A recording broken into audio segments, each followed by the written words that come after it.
Now, in other news, the two Koreas will hold their fifth round of high-level talks today at the truce village of Panmunjeom. The talks are to check on how well South and North Korea are implementing their September summit agreement, that is dubbed the Pyeongyang Joint Declaration, and to rubber stamp schedules for follow-up talks in various fields as well. For more, let's connect live to our Unification Ministry correspondent Oh Jung-hee, who's standing by for us at the Office of Inter-Korean Dialogue. So Jung-hee, fill us in.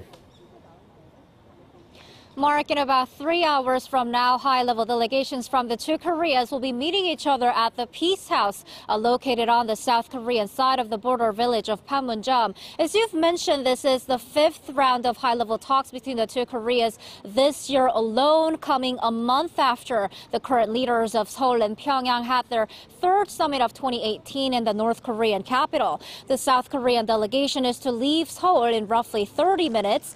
South and North Korea are both sending 5-member delegations, with Seoul's Unification Minister Jo Myung-kyun and Ri Sun-kwon, the head of Pyongyang's Reunification Committee, leading each of them. Vice ministers in charge of transport and railroad as well as sports will also attend. Plus, North Korea is sending officials responsible for environmental protection and economic cooperation.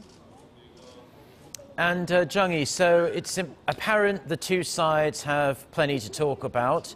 And we know this because there were a slew of action plans stipulated in the Pyeongyang Joint Declaration. But just walk us through what's on the agenda today.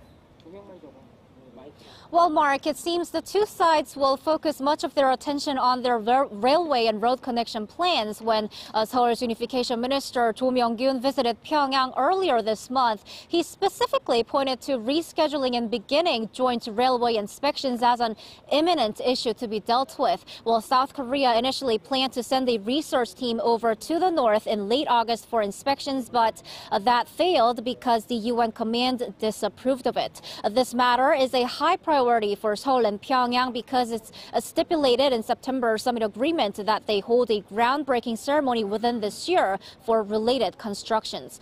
But other than that, the issue of war-torn families is likely to be touched upon. In September, President Moon Jae-in and North Korean leader Kim Jong-un agreed to open a permanent facilities for war-torn families to meet, as well as enable video meetings and video messages. The two sides could also talk about ways to cooperate in forestry and medical care.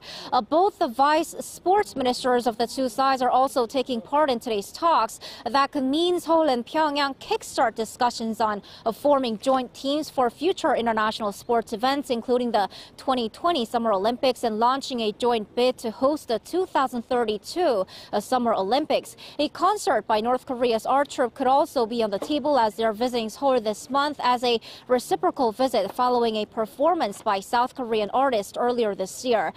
After today's discussions, Mark, we could also see some specific dates set for other types of inter-Korean talks, and those could be the Red Cross talks or follow-up discussions on railways, roads, forestries, or even the newly added medical care field, as they had such talks in late June or early July. Back to you, Mark.